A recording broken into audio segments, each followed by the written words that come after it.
Alam nyo, huwag kayo puro harina pag nag-fried chicken kayo. Ito na naman yung i-try nyo guys, promise, hindi kayo magsisisi. So, meron ako ditong chicken wings, binili to ng asawa ko. Lutuin natin to ng fried, pero dalawang spices lang yung gagamitin natin. Gamit lang tayo ng asin, ground black pepper, at saka curry powder. Lagay lang natin ang mga wings. Lagyan lang natin ng asin, paminta, at curry powder. Gamit ko na dyan yung kamay ko kasi gusto ko yung manuot talaga yung lasa niya. Kung kayo ay mahilig sa curry, ay sure talaga ako guys na magugustuhan nyo ito. Kung bagong dating pa lang ako dito sa Turkey guys, ay niluto na ako ng biyanan ko ng ganito. Pero, pag nagluluto siya ay nilalagay niya sa oven. Pero ako, sa stove lang ako nagluluto kasi gusto ko yung nabaliktad yung niluluto ko. Olive oil yung ginamit ko dito, pero nasa inyo kung anong klaseng oil yung gagamitin nyo. Dito sa bahay guys, ay dalawang klaseng oil lang talaga ang ginagamit nila. Olive oil at saka sunflower oil. Gamit lang namin yung sunflower oil pag maramihan ng prito. Alam nyo ba na simula ng pagdating ko dito sa Turkey, ay never pa ako nakain ng fried chicken. Nakatulad sa Pinas na niluluto natin. Iwan ko lang ha kung sa bahay lang ba to o sa buong Turkey na hindi talaga sila gumagamit ng soy sauce guys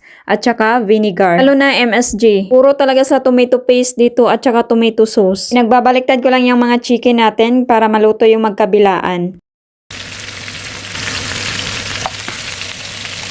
At ito na nga guys, luto na ang ating fried chicken curry. Meron din akong bamia soup dito, niluto ko lang yung maliliit nating okra. So yun lang guys, i-try nyo din yung fried chicken curry natin.